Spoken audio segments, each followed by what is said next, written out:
Hello everyone, ఒక mini short తోటి మీ ముందుకు వచ్చేసాను. ఇది థర్డ్ ఫ్రైడే. ముగ్గు అయితే వేసుకున్నాను, కానీ నాకు పెద్ద సాటిస్ఫాక్షన్ అనిపించలేదు. ఏదో వేయాలి అంటే వేసేసాను ఆ రోజు అన్నట్టు.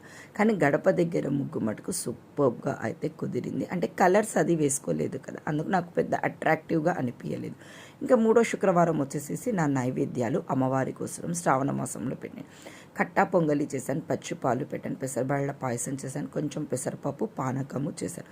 ఆ రోజు మేము ఊరికి వెళ్ళేది ఉంది అన్నమాట. సో పూజ, అమ్మవారి నైవేద్యాలు పూజ చేసినాక ఊరికి వెళ్ళాలని సింపుల్గా నైవేద్యాలు చేశాను. ఇక్కడ 2 in 1 కట్టా పొంగలి అమ్మవారికి ఎంతో ఇష్టము, అలాగే మాకు టిఫిన్ కూడా అడ్జస్ట్ అవుతుంది అని కట్టా పొంగల్ని అయితే చేశాను. ఇలా ఉత్త కట్టా పొంగలి చేస్తే దాంట్లోకి పల్లీల చట్నీ కూడా చేశాను అనమాట. ఇంకా పూజ దగ్గర అంతా రెడీ చేశాను. మా హస్బెండ్ అయితే పూజ చేస్తున్నాడు. ఆ తర్వాత రన్నింగ్ రేస్ మనం ఊరికి బయలుదేరాలి. Subscribe Chandragiri Greeshmasri vlog.